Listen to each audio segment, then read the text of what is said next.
Okay, great. So you should be able to see my the presentation. Can you confirm, one of you?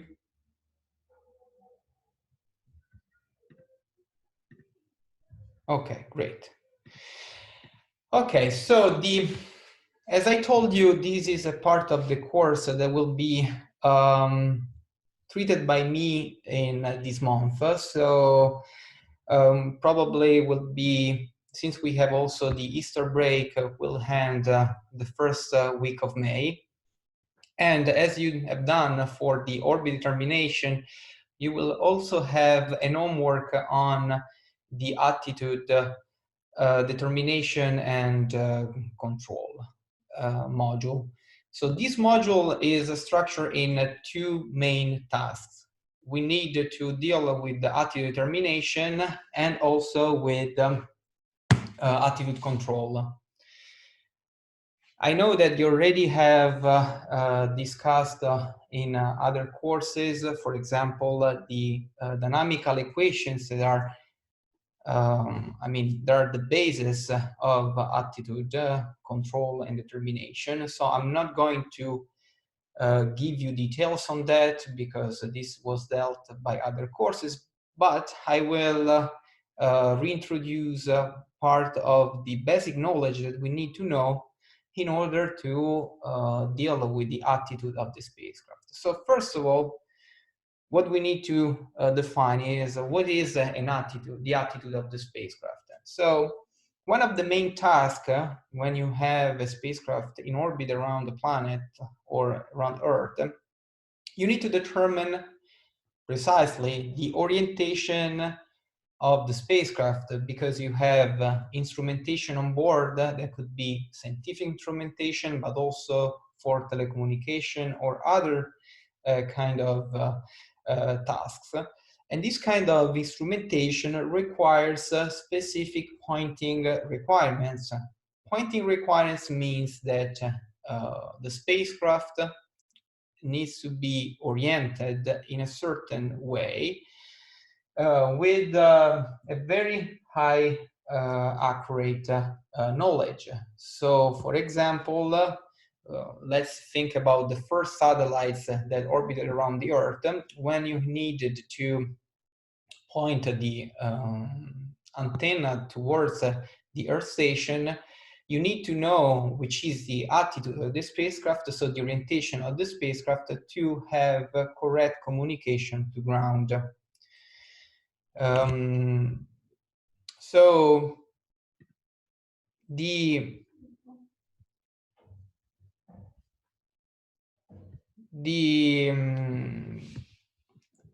orientation of the spacecraft has to be determined by using different measurements. And so what we are going to discuss in the first module of this part of the course will be indeed the main sensors that we need to generate the measurement, but also we need to define the algorithm that enables to reconstruct the attitude of the spacecraft when when you have all those measurements. So I know that you already discussed in the previous module different techniques for or different algorithms to determine the orbit of the spacecraft. So the Kalman filter, for example, is an algorithm that you can also use for attitude determination. It is a little bit different, and we're going to discuss that in the next slides. But actually, you have also other algorithms that basically depends on the type of problem that you have. So when you need to know the orientation of the spacecraft, you have in general measurements that are collected with a high frequency rate. So for example, we're going to look at star trackers, gyroscopes that give you a measurement every parts of a second or every second. So you have an update. You can have an update of the orientation of the spacecraft every single time. So sorry if sometimes I interrupt, but I need to check if all of you are admitted to the course because sometimes there are people that are joining late, so I need to do that. And the other part of the course, so will be the second part, will be discussed in the next 2 weeks. So will be on the control of the spacecraft orientation. So once you have determined the attitude, so the orientation of the spacecraft with a certain precision, you will need to determine to control the system. So if we want to do a simple scheme, very roughly, what I can write here is a diagram of a block diagram of the attitude and control system. What you can see is that usually in engineering, in space engineering, the block that is treated is for the attitude and control system is called the AOCS. So when you define a spacecraft, you have this diagram that is called the AOCS. So in general is the subsystem of the spacecraft that is used to determine the orbit and the attitude of the spacecraft.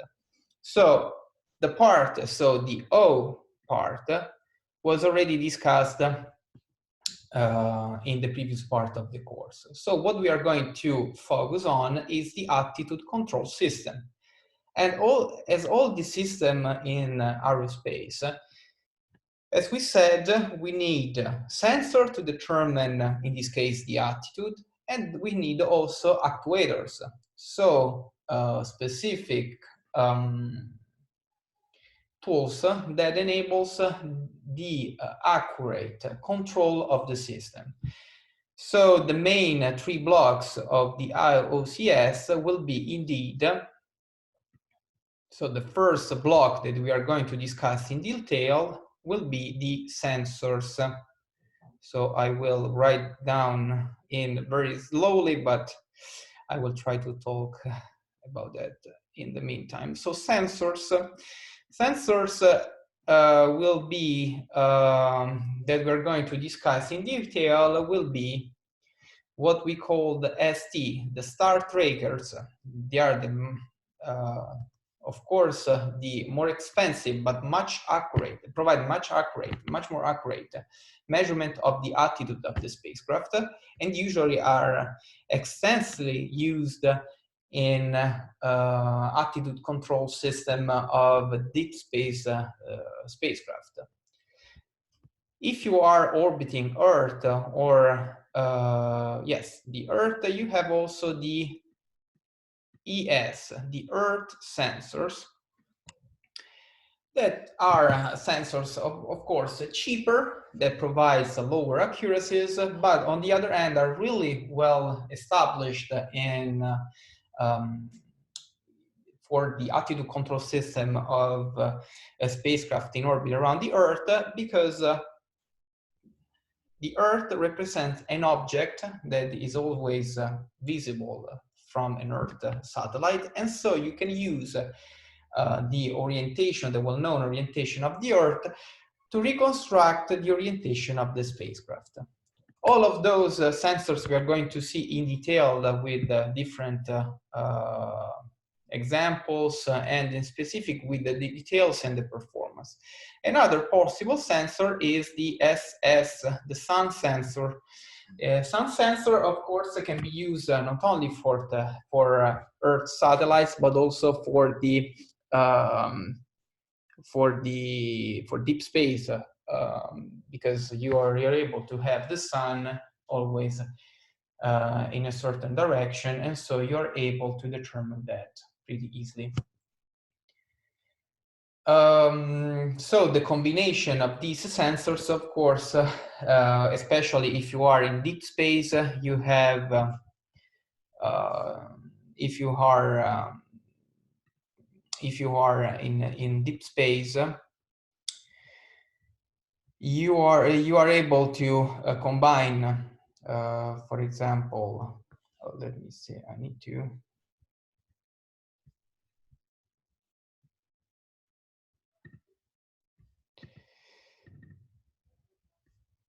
Sorry again if I interrupt, but let me see if there were other two people to add.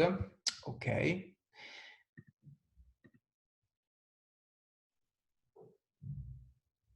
Okay, yes. Now I admitted all of them. And so as I said, you have, for example, the need to combine different sensors. So you need to combine star triggers with some sensors in order to have the accurate orbit termination of a deep space spacecraft. And also you have other sensors that are a little bit different to this one that are called the gyroscopes that enables the measurement not of the orientation of a certain body with respect to the spacecraft, but for example measure directly the angular rotation of the spacecraft. So the gyroscopes represent a very important sensors in order to provide a continuous measurement of the angular velocity of the spacecraft. And usually it is used when you are not able to collect data from star triggers. All of that we're going to see in details. The other block of the AOCS will be, we can summarize in ADS. So ADS stands for attitude determination software, or attitude determination algorithm if you want. And we are going to discuss in detail this algorithm in order to show how to determine the attitude of a spacecraft. So in principle, there are different attitude control, attitude determination software because they depends on the sensor that we are using. So the main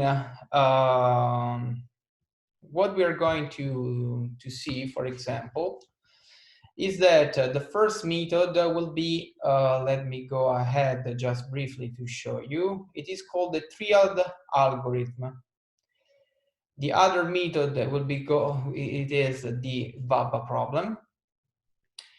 And the third method where we are going to see is the extended Kalman filter, but actually it is the multiplicative Kalman filter. So as I told you, we have the triad, what we're going to see in detail. Triad. We have the VABA problem. So the VABA problem is an extension of the triad algorithm, and then enables different important achievements for the attitude determination. And it is the multiplicative extended Kalman filter.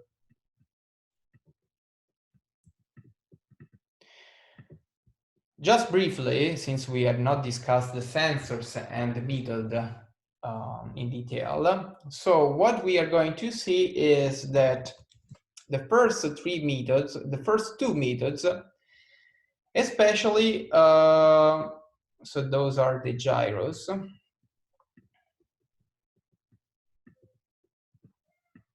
The gyroscope. So these two methods requires sensors that measure the relative position of a certain object with respect to the spacecraft.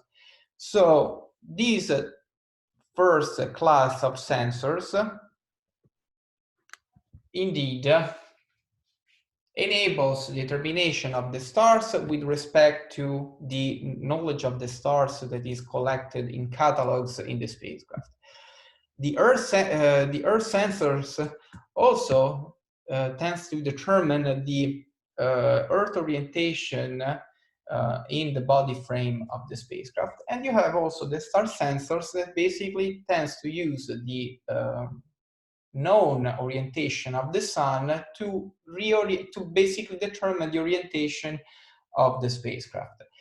Gyros do not actually cannot be easily used for Triad and Baba because basically do not provide a relative orientation, so the orientation of another body with respect to the spacecraft reference frame.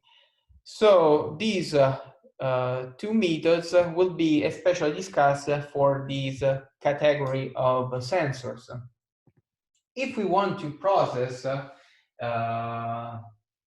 the gyros data, the extended common filter, it is represents actually the best algorithm, because as you have seen in our attitude in orbit determination module, the common filter in general enables to propagate the knowledge of your information collected with previous measurement and sequentially update the state in order to improve the knowledge that in this case it is the knowledge of the attitude of the spacecraft. So this method indeed it is of course easier for gyros.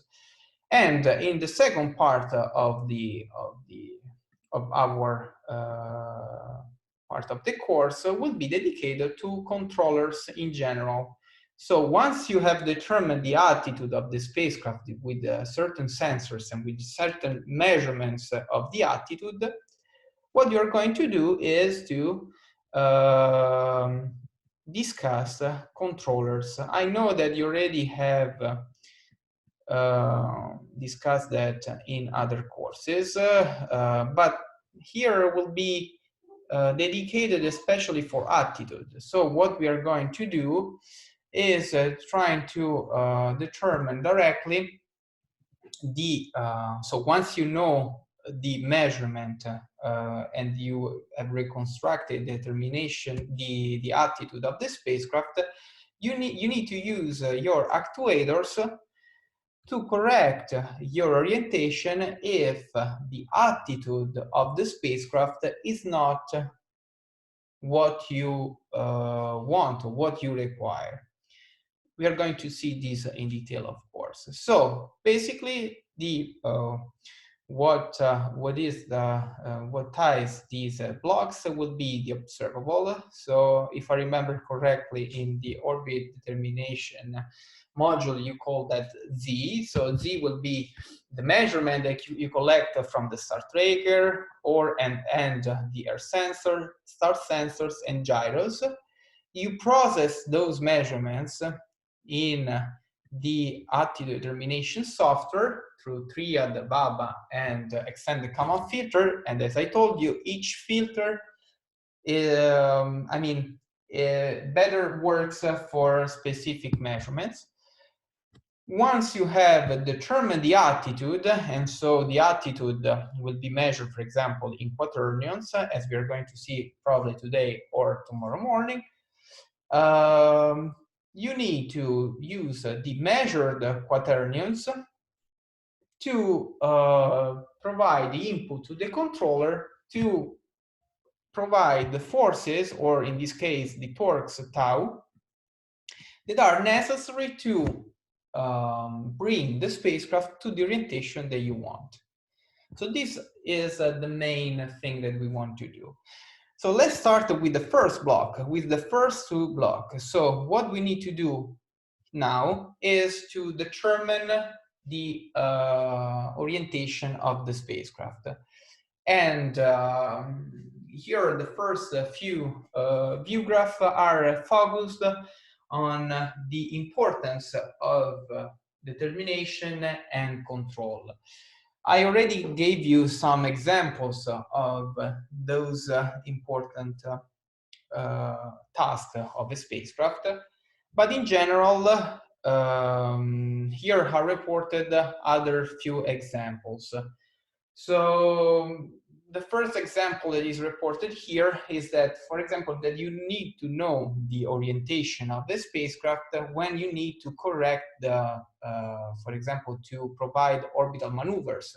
So you need to know exactly the orientation of the spacecraft, because if you know the orientation of the spacecraft, also the orientation of the thrusters is known, and so you can provide the actual delta V that you need to correct the maneuver of the space, to correct the orbit of the spacecraft. If you have an offset or an error in the orientation of the spacecraft, that would significantly impact on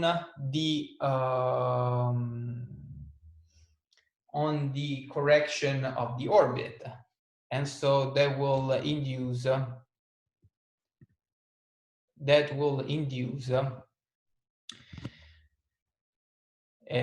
delta V that is not required in a certain direction, and so the attitude error is translated in an orbital error, and that is crucial for many phases for orbit around the Earth. For example, when you need to correct the orbital altitude, but also when you need to, for example, transfer a spacecraft from one planet to the other. So if you have an error in the delta V, so in the altitude, that would affect significantly the performance of the maneuver.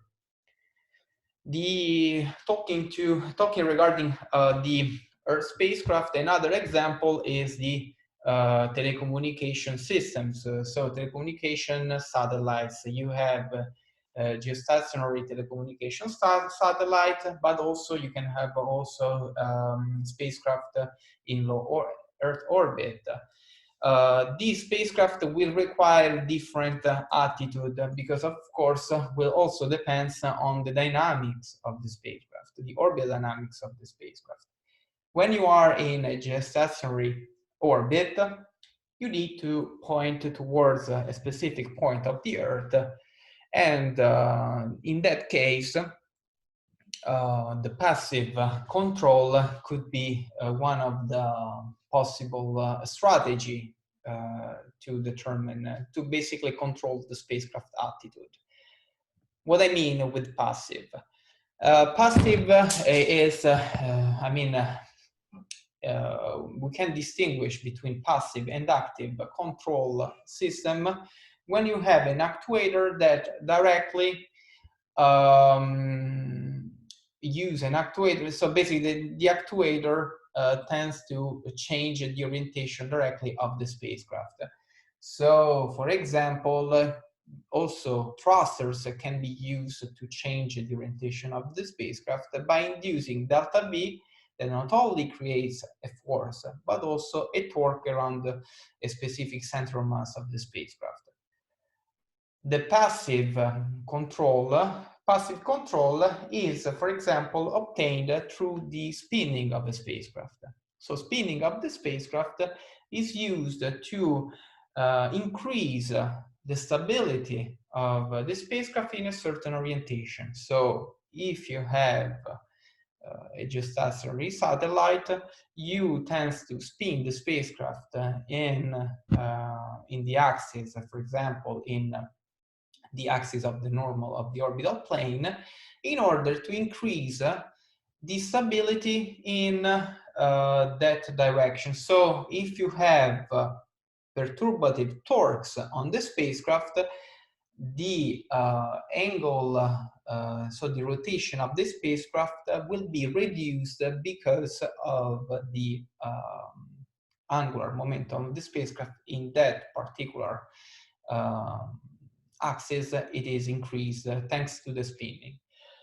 Of course, the passive controller represent not one of the main control systems that are used nowadays, because you need for recent spacecraft very high performances, high requirements on the attitude of the spacecraft. Let's think about, for example, interplanetary spacecraft that you need to know the attitude of the spacecraft with an uncertainty that is of a fraction of a degree, a very small fraction of a degree, as a milli-arc second or an arc second, as we're going to see later. In that case, you will need, for example, a 3-axis stabilized spacecraft. So that means that your control system has to control all the 3 axes of the spacecraft, providing precise torques that, once you know which is the attitude of the spacecraft, you induce specific torques with very accurate accurate precision in order to correct the in order to bring the spacecraft to the orientation that it is the goal of that specific task. Inertial observation satellites, of course, you have also cameras and sensors, but also for interplanetary spacecraft. So when you have this kind of instrumentation, the attitude, the requirements are really stringent. So you need to have, you have very strict requirements, because you need to point the surface of the Earth of a specific planet with very demanding requirements. So in that case, not only you need to have a very accurate control system, but also a very accurate sensors, because you need to reconstruct the attitude of the spacecraft accurately, as we are going to see in the next slide. For the interplanetary spacecraft, there is an example here for Cassini, but all of the spacecraft, interplanetary spacecraft that we have seen in the solar system in the last decades are based on a 3-axis stabilized spacecraft. So you have a so-called instrumentation deck of the spacecraft that has to point, for example, nadir to a specific celestial object, and you need to have sensors and controllers that enables the accomplishment of the specific tasks. The only example that we have in interplanetary spacecraft with passive orientation control is Juno. The Juno spacecraft also has is spinning, and this is spinning around the axis of the eye-gain antenna. So the center is basically the axis orthogonal to the solar panels of the spacecraft. If I remember correctly, that spinning is induced to maintain a specific orientation, a specific rigidity to with respect to specific axis of the spacecraft, in order to maintain basically when it is in orbit around the Jupiter a very stable orientation. But this is the only example that we have seen lately. All the other spacecraft in interplanetary space is always based on active control. So as you can see, now we already are able to distinguish between 2 main control systems that we will be discussed in the second part of the course, in the second part of this module, in detail. In particular, we're going to discuss about active control system, looking at thrusters, as I said, but also reaction wheels.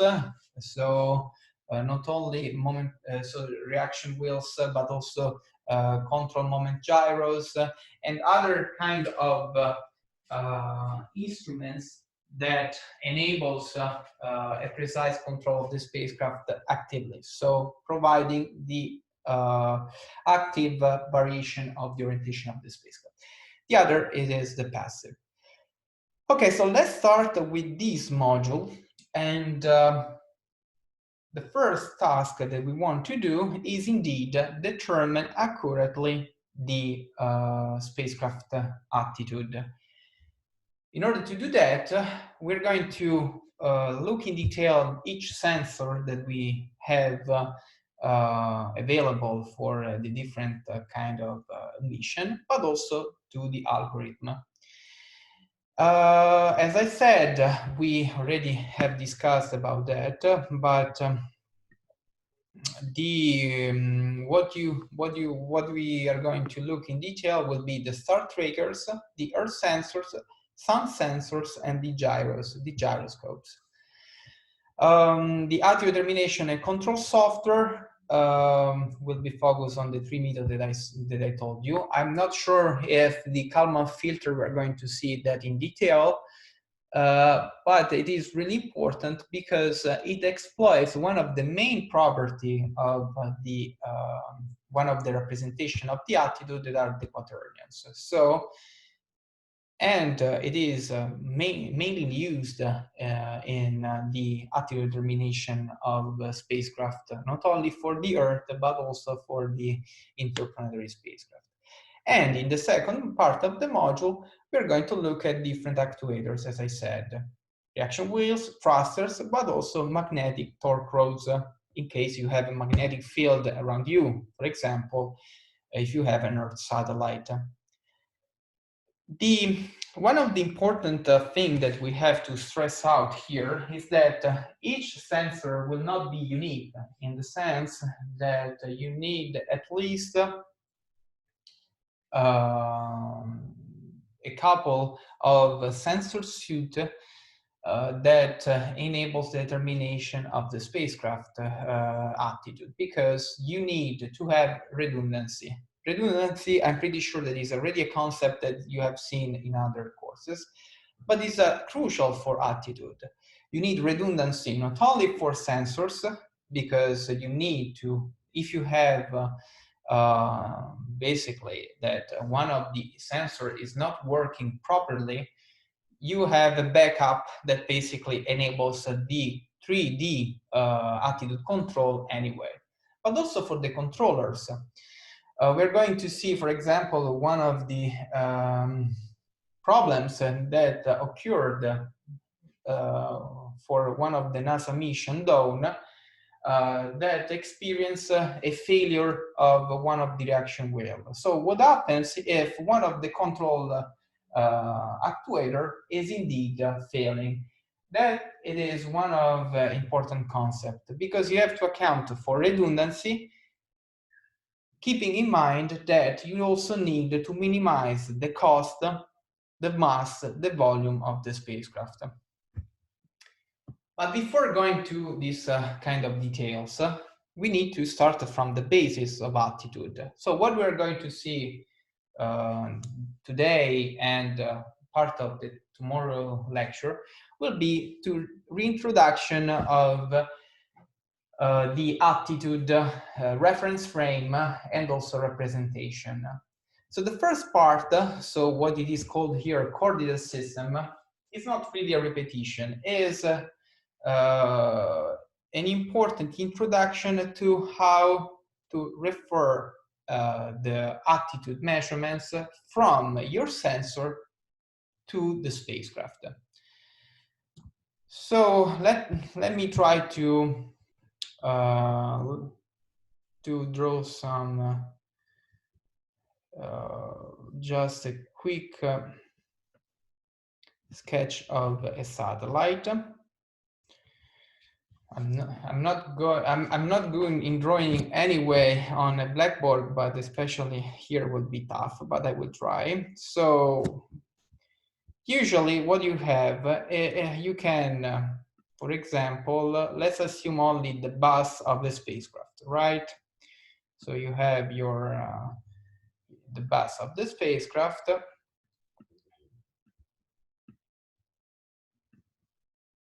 Really bad, but let's try. Okay, so you have the bus of the spacecraft. So the first reference frame that you have in your mind is the reference frame of the spacecraft. Usually, when a spacecraft is designed, the reference frame of a spacecraft is chosen using geometrical properties. I can do a very an example for Messenger, one of the spacecraft of one of the NASA mission, in which usually the geometrical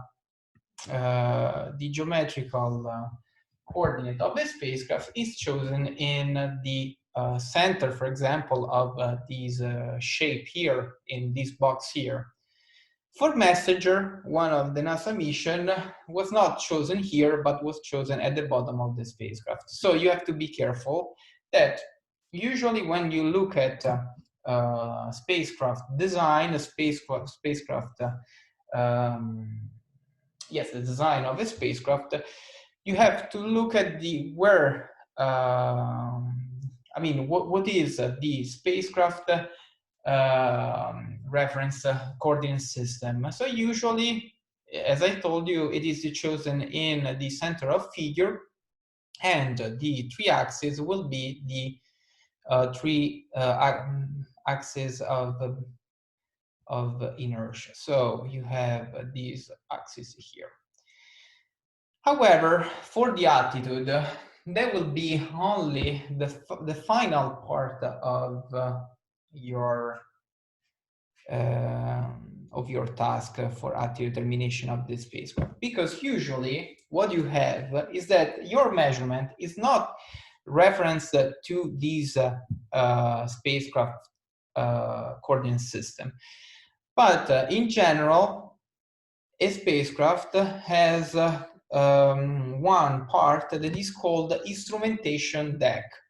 Instrumentation deck is, for example, assuming that this bottom panel of the spacecraft is assumed to be, for example, if this is the Earth, the bottom of the spacecraft has to point nadir. So you need that this part of the spacecraft is also pointing nadir. So for example, you have as instrument cameras, a radar, a laser altimeter, instruments that need to indeed sound the central body. So what you need to do is that you have the instrumentation deck here, and you will need to define. So in this box, let's assume that here you have the box of the instrument, another reference frame with a certain orientation between this box and the reference frame of the spacecraft. So the first reference frame that you're going to see, it is indeed the optical bench coordinate frame. In particular, this optical bench coordinate frame assumes that in the instrument deck, so in this box, you have multiple sensors, or sorry, multiple instruments. So let's assume that you have one camera. So you have one camera. You have one. Oh, there are still people that need to join. Let me see. Oh no, there was an old message. So you have the instrumentation deck with different instruments. For example, let's assume that you have a camera. Okay, that camera that will be in this box will have an optical bench coordinate frame. So what does it mean? It means that that instrument will have a specific a specific reference frame, coordinate frame that we need to use to translate basically the measurement that we collected from the sensor to the reference frame, the coordinate frame of the spacecraft. In general, the optical bench frame, it is defined, so the optical bench of an instrument, let's go to this plot here. So let's assume that the instrument that you have in this instrumentation deck is indeed this laser altimeter. So the laser altimeter, so you have to assume basically that this part here, this telescope here, is pointing nadir. So you have to think about that this box is indeed pointing to the Earth. So the reference frame of the instrument will have one of the axes that is defined by the bore side direction. What is the bore side? So since this is an optical frame, an optical bench coordinate frame, you have the field of view of this instrument. So this is basically a telescope, because a laser altimeter is basically has a laser transmitter that you have here. So it's like your laser pointer when you point to the blackboard. So you have a laser transmitter that sends a signal to the Earth, and that signal is reflected by the Earth surface, and when it goes back, it is detected by the telescope of the laser altimeter that represents your detector. So the laser is processed afterwards internally. And so what happens here, let me add them.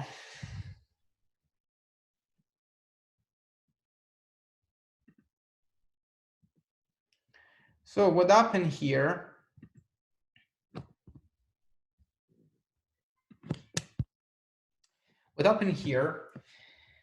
is that the measurement is processed through the laser altimeter.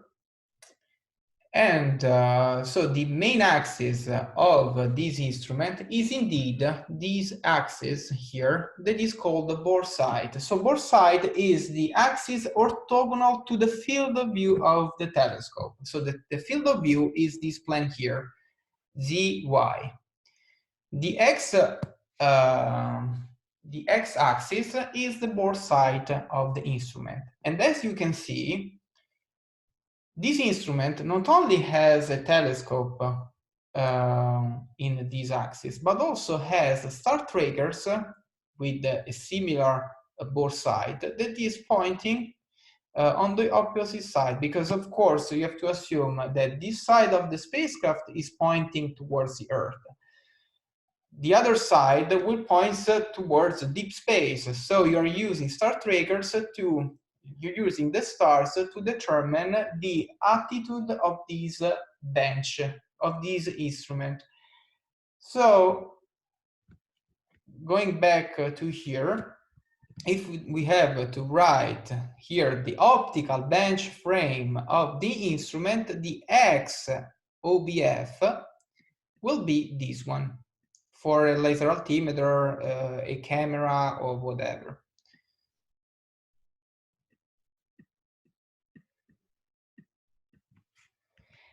The Y components is, so the Z component is chosen to be perpendicular to the orbital plane. So assuming that the spacecraft is orbiting in this direction, you have that the Z component is this one. And you do the Y component in order to be orthogonal. So it should be here. Okay. So let's stop here and see if Professor Yessi is online, and let's restart in 10 minutes. I will stop also sharing recording the video. And if you have any question, let me know in these 10 minutes. I will be online. Okay. So let's start again from the end of the previous part. So one of the question, of course, is to the definition of the optical bench frame. So the main point here is that we need to define all the reference frame that we need to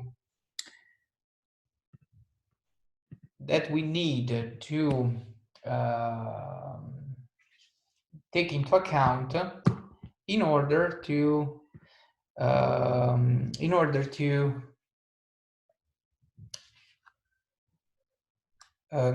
translate the measurement from the sensor to the spacecraft reference frame, but in particular to the inertial reference frame.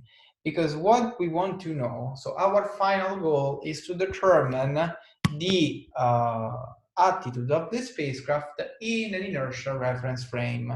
Usually the inertial reference frame that we are going to define later is the International Celestial Reference Frame. So what we need to do is that we need to know the absolute attitude orientation, so the orientation of the spacecraft in the inertial reference frame. To do that, it's not really straightforward because, as you can see from these sketch of this spacecraft, that is an Earth spacecraft called ISAT, because the task of this spacecraft was to measure the thickness of the accumulation of snow in the polar region of the Earth.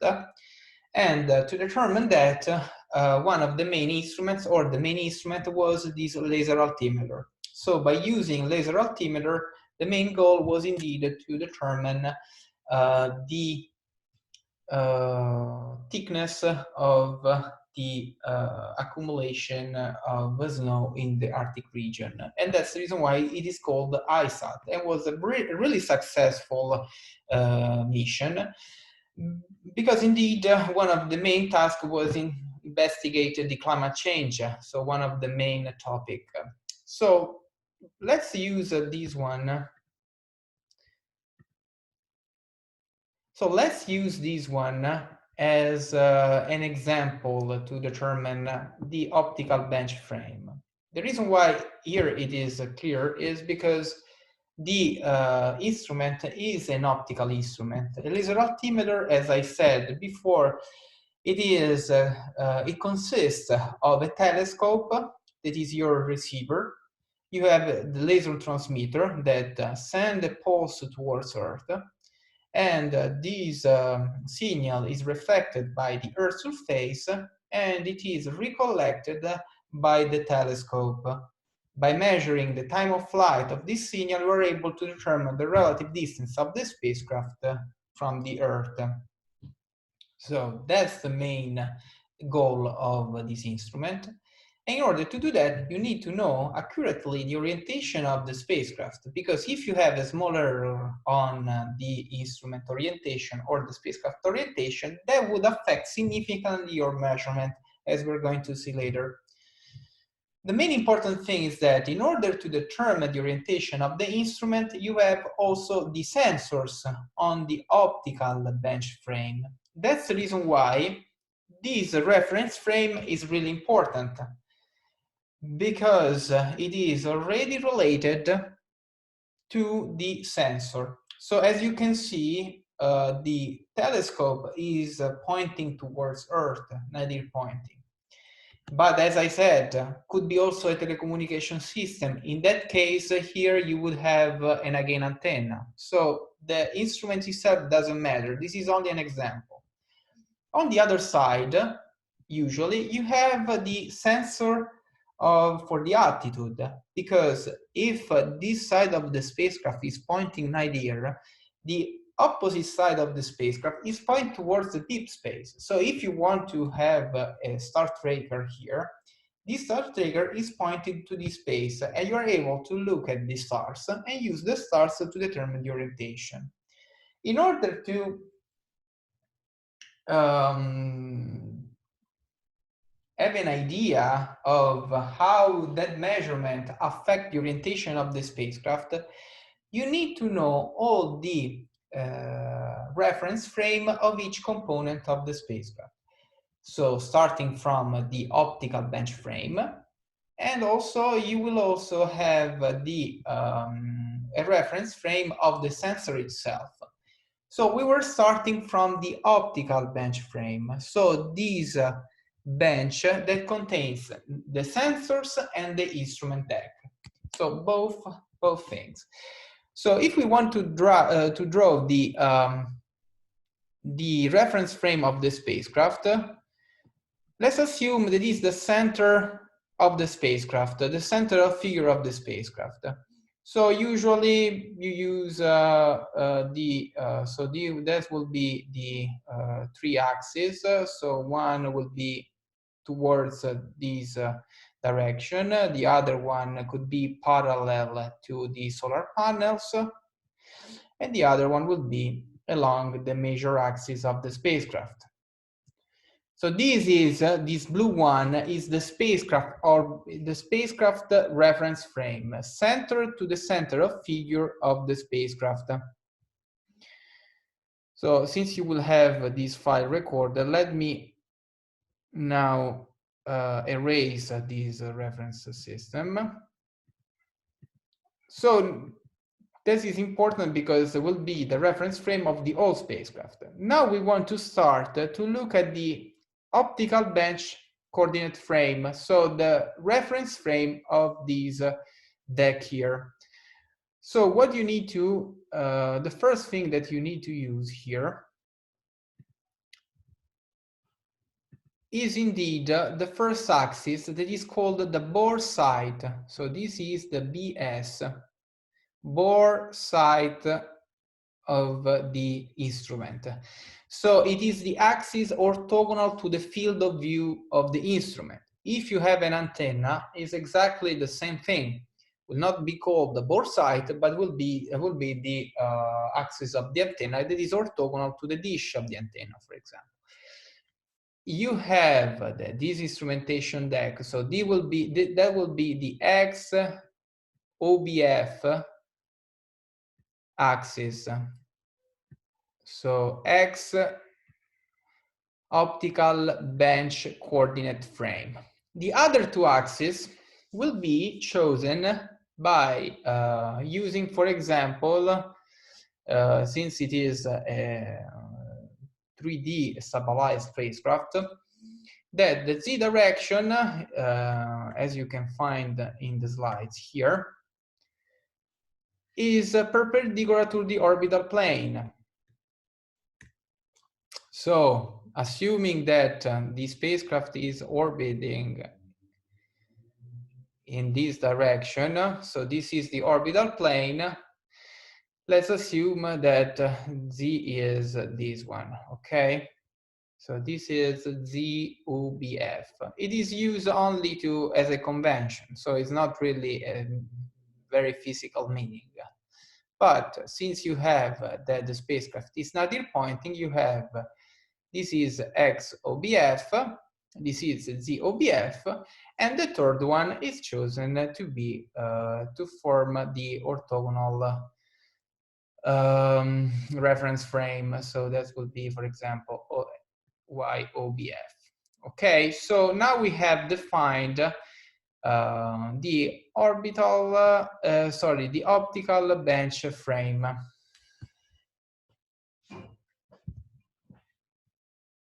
But as you can imagine, this is the axis of this deck here. So this deck, on top of this deck, you have also the instrument.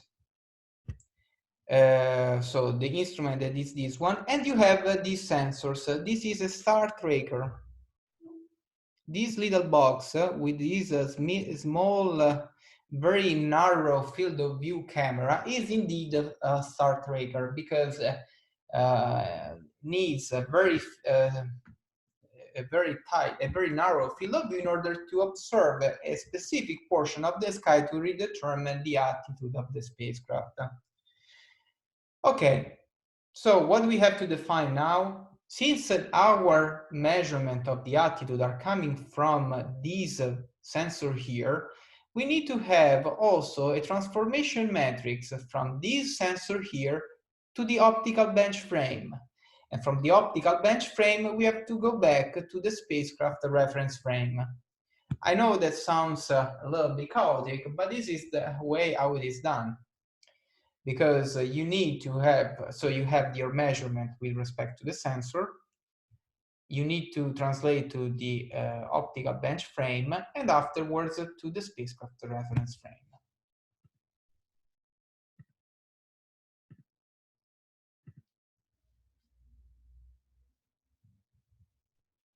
Okay, so I hope now you're able to hear me.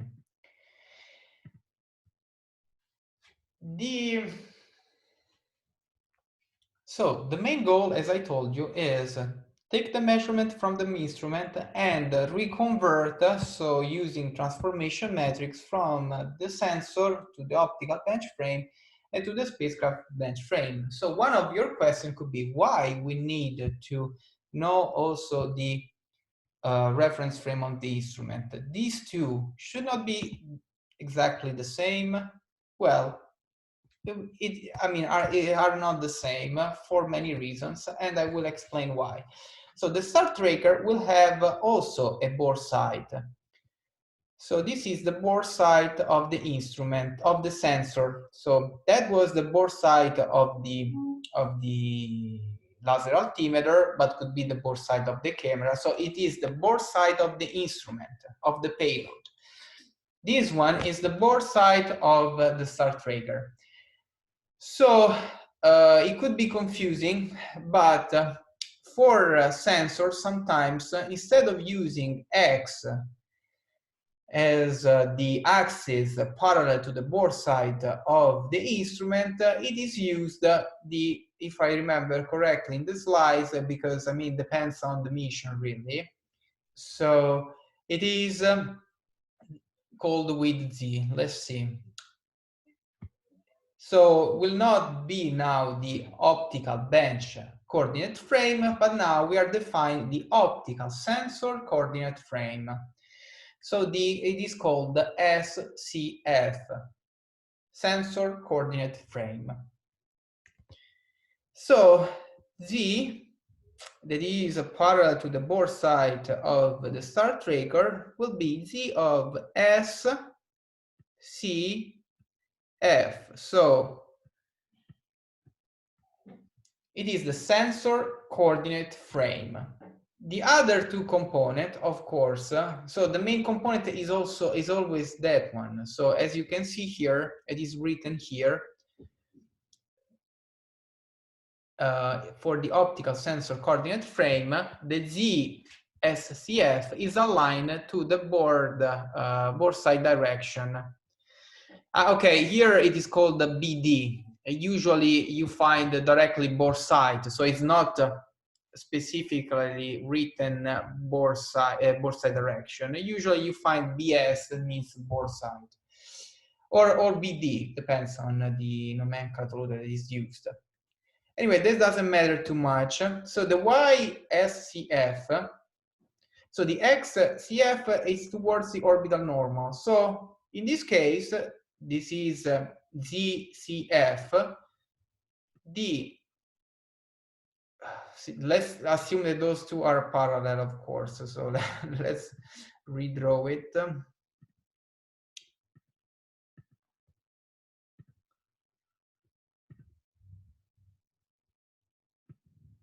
Okay, so assume that these two are parallel. So this will be XSCF.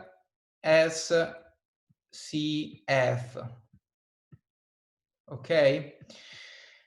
And same thing for y. So you will have that y will be indeed always parallel to, so in this case would be exactly the same direction. So now your question could be, but why OBF and SEF should be different? Well, the reason are, I mean, you can have many reasons, but the main principal cause of misalignment between the optical bench frame and the space and the sensor coordinate frame is due to the thermal deformation. So thermal deformation, a gradient of temperature between these two locations here, can provide indeed a misalignment between the two instruments. So what happens is that even if from the design the two bore axes were designed to be fully aligned, because of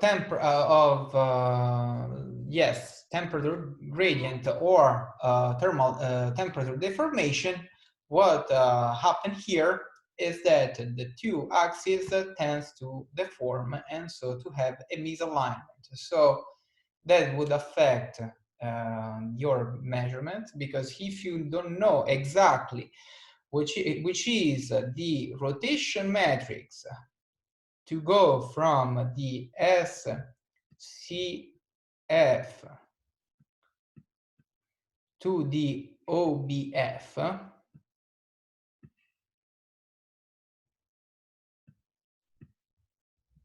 this is the rotation matrix that enables to convert, and so basically to translate these two reference frame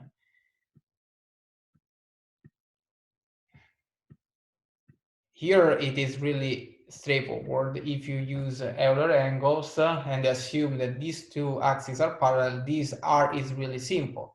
But assume that you have a misalignment. In this case, that would affect significantly your measurement, because although you have accurate measurement from your sensor, if you don't know these metrics here, that will affect significantly your attitude determination. Any question on these? I know that it is really. Excuse me. Yes. I would ask you why, if we take into account fact that they are not they are misaligned by construction. I mean, we built that way. Also, thermal deformation will affect also this configuration. No, so the meaning is that. So thanks for the question. So indeed, so the main what I mean here is that the thermal deformation, of course, will affect always these two reference frame orientation. So what you need to do to basically absorb this mismodeling, it is, for example, by recalibrating the instrument. So you can use measurements that are dedicated to redetermine R. So if you are able to recalibrate that, you're able to basically in the next measurements will not be affected by this error, because you were able to determine these rotation metrics. So temperature, temperature gradient or thermal deformation, of course, will always affect the knowledge, the relative orientation between these two reference frame. What you can do to basically mitigate this problem is indeed by recalibrating it. So that's the reason why you need to know that matrix every time. I think that answers your question, or? Yes, thanks. Okay, perfect. So Basically, calibration is always the answer, in the sense that when you have this kind of problem, the only thing that you can do on space or from space is recalibrate your instrument. So you need to recalibrate your instrumentation in order to be sure that those all effects can be canceled out. Of course, you're not able to cancel out completely, but at the level of precision that you need. And so, for example, let's do an example with these. Excuse me, can I ask a question? Yes, sure. The rotation matrix to go from OBF to SCF is always the same in all the time, yes? It doesn't change with the time, yes? It is, okay, so in principle it is, but because you can have indeed temperature gradient, it is a function of time. And that's the reason why I was talking about calibration. So in principle, if you don't have any deformation, if you don't have any possible perturbation, it is not affected by, I mean, it's not dependent on time.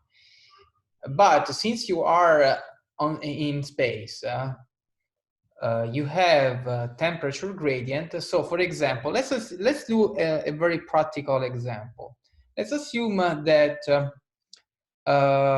since this part, so this side where you have the telescope is,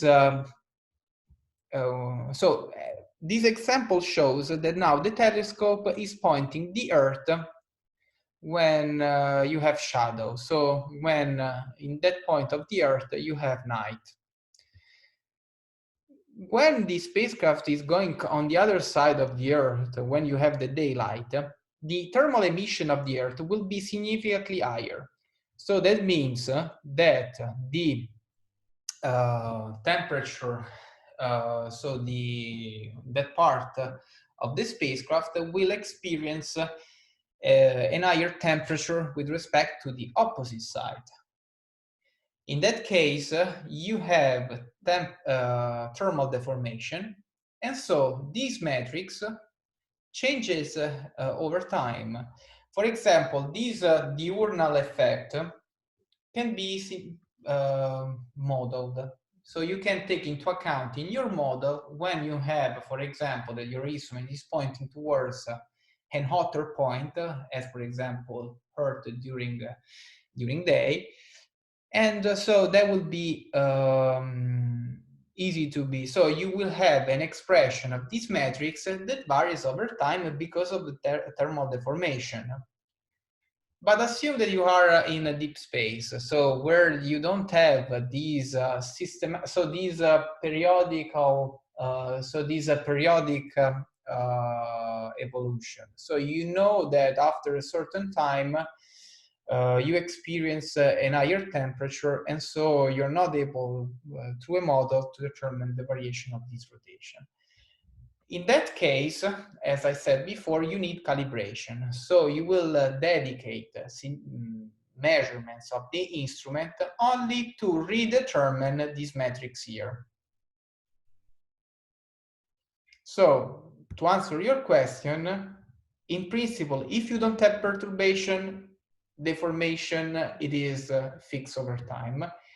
But in reality, it is always varying over time because of thermal deformation, but also for mechanical deformation. For example, when you launch a satellite, the initial alignment of an instrument is measured on the ground. After launch, after all vibration or possible deformation, the spacecraft will experience, of course, possible deformation. So when it is in orbit, the a priori, the initial rotation between the reference frame will be changed, will be different with respect to what you have considered before. So that's the reason why when you are on space, you need always to recalibrate or use models to estimate what could be the error. Okay, so let's go to the other reference frame. So I'm trying to explain it through these drawings because if you only read it, it could be So I know that those drawings are not really good, but at least they show you what are the axes. So the other reference frame that we're going to discuss briefly are the gyro coordinate frame. So I would like to talk about gyro when we are going to discuss in detail about this sensor. What you keep in mind is that since the gyro is not a sensor like a star tracker, so it means that you don't have a bore side direction, you are not pointing a camera towards an object. The gyros is only measuring the relative variation of the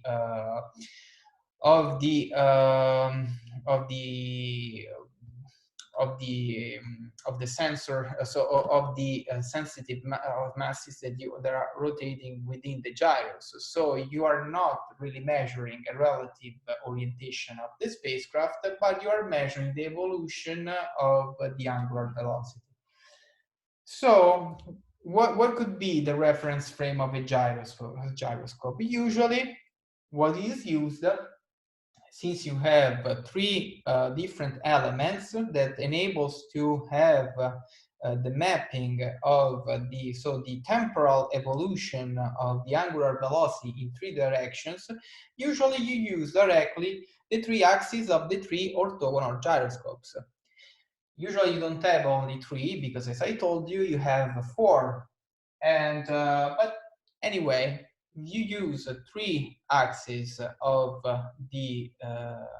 this unit that is called also inertial reference unit, because as I told you, is the unit used to determine the angular evolution of the spacecraft. So with respect to inertial reference frame. In literature, you can find inertial reference unit, but you can also find inertial mass unit. When you see inertial mass unit, this incorporates not only gyroscopes, but also accelerometers. So why you need to couple gyroscopes with accelerometers? So, for example, the EMU, inertial mass unit, so the EMU, so are gyros plus accelerometers, are units that are fundamental when you have aerobraking. When you have a spacecraft that has to, will be an orbiter around Mars, for example, what happens is that since the orbit insertion is propellant demanding, you need to use aerobraking in order to have an orbit around the planet. So what you're going to do is to use this IMU in order to determine not only the angular velocity evolution of the spacecraft induced by the atmospheric drag, but also accelerometers that give information on how the spacecraft is, which is the relative acceleration that the spacecraft is experiencing during the aerobraking. So it is a unit used not only for attitude, but is part of the, as I wrote before, the AOCS. So it is part of the attitude, because you can determine the attitude with the gyroscope, orbit, because you can use the gyroscope to determine, of the attitude orbit control system. So this is only for your knowledge, but it's important because, of course, it is one of the other reference frames you have to keep in your mind. Okay, so all these reference frame of the sensors has to be referred to well-known reference frame. As I told you, the main goal of attitude determination is to determine the orientation of the spacecraft with respect to the inertial reference frame. So what is the inertial reference frame that you have seen so far? It is the International Celestial Reference Frame. And you have already defined it, I think, pretty clearly in the previous, or you're going to probably, I don't remember if it is in the first part of the course or not, but I can explain it briefly. So the inertial celestial reference frame is made by the International Earth Rotation Service. So the IERS that uses all possible radio observations of objects that are far away from the Earth in order to have inertially a reference frame that is inertially fixed. Of course, there will be a caveat given by the fact that with the radio observation you're looking at radio, but the optical frame that you are going to measure, for example, using star tracker, is fairly accurate. So when you're going to compare the catalog, for example, of your stars that are determined in the inertial celestial reference frame, you're going to compare the position of the stars in that inertial reference frame with respect to the stars that you are looking from your star trackers. So the goal of star trackers is to match what you have from your catalog that is referred to the inertial reference frame and the stars that you're looking from your instrument. By matching these two, as we are going to see in detail in the next lectures, you're able to reconstruct the orbit, the attitude of the spacecraft really accurately. The other reference frame that you need to know is the terrestrial reference frame, because of course, in this case, so if you have an Earth orbiter, you will use the TRF. If you are in orbit around another planet, you have a similar reference frame that are centered to the central body. So the center of this reference frame will be the Earth center of mass for the terrestrial reference frame, and the Mars center of mass for the Mars reference frame.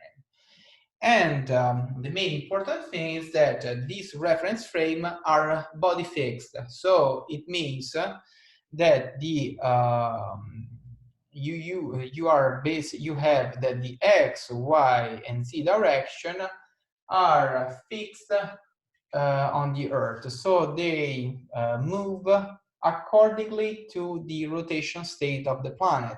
So you know that the Earth rotation, it is given by not only the spin rate, so the fact that the Earth is rotating, giving us the diurnal variations, but also because of precession, nutation. You have to take into account all of these models in order to determine the terrestrial reference frame. For the Earth, the reference frame that is defined by the International Terrestrial Reference Frame. If you have another body, the reference frame body fixed, so the body fixed reference frame of the planets, but also for satellites in the solar system, so body fixed reference frame, body fixed, is given by, sorry if I'm so slow, from the IAU, so the International Astronomical Union. International Astronomical Union. If you look at the catalog of all these international union, you can find the right ascension and declination of the pole, or the spin rate of all celestial bodies in the solar system, including planets, asteroids, satellites. So if you have an orbiter around other celestial bodies rather than the Earth, you have to use body fixed frames with respect to IU. So why you need to do that? Why you need to have a body fixed frame? For example, because if you are using a camera, you need to, and you're looking the Earth from your spacecraft, you need to report that particular measurement to a specific latitude and longitude on the planet. You don't need only the inertial reference frame to determine the altitude of the spacecraft. You will also need to determine the latitude and longitude where you collected that specific image. Or if you have an Earth sensor as well, you have to be, I mean, for the Earth sensor is not really required, but assuming that you are looking at with a camera with a specific region of the Earth, you need to report, to refer that particular image with a camera on the Earth surface. The last, I think, reference frame that we are going to reintroduce, but you know pretty well, is the orbital frame. And it is basically what we already have used in this previous slide. So basically, the orbital frame will define the angles of rho, pitch, and yaw. So you will define the z-axis of that frame as normal to the orbital plane or parallel to the angular momentum of the orbit. You have that x, so y is usually the yaw axis, so is the axis nadir pointing, so the axis that is, oh, actually here it is, I see that it is defined in the opposite way. So the axis here is defined the axis pointed radially. So basically, in these, let me write in another color. So if we want to determine the orbital reference frame, Z is this one. So this is ZOF. Okay. So, and since this red line represents our orbit, the normal to the orbital plane will be this one. And it is called with Y. Sorry if I look it back, but I mean, depends on the convention. For example, in the other course that I have, I write in, so Z for me is another axis. But the important thing is the direction. It's not really the letters that you use. So probably in other courses you see in different way. But anyway, so Z orbital frame is radially opposite, so towards the space. Y is normal to the orbital plane, and the x direction, of course, I'm not writing here because don't have too many lines, will be almost along the along track component. Of course, if you have an eccentric orbit, you will have a certain angle. Okay, so we have defined all the reference frame. So we have only 5 minutes. I would like to conclude before tomorrow. We will go back to the to basically the representation of the attitude that you should already know pretty well, but only a few properties about the quaternions that could be also important for the, for example, the algorithm that we are going to see. So the example that we reported here is related to the ISAT. So this example is important also to understand why the attitude is so important. So why we need to know how we can define actually the requirement for an attitude control system, or attitude, in this case, attitude determination system. But usually the requirements are almost the same, because you need to know the attitude with a certain precision, but you also need to control the attitude with a certain precision. And usually those two precisions has to be in line, because you need to have the total knowledge and control of the system with the specific requirements. So probably we will start that tomorrow with, because I need a few more than a few minutes. So I will leave these 3 minutes for your questions, since you have other lessons afterwards. Tomorrow we will start with this example in order to show a little bit better how the attitude affect indeed a specific mission. And we will start with the properties of the quaternions. So let me stop the video here.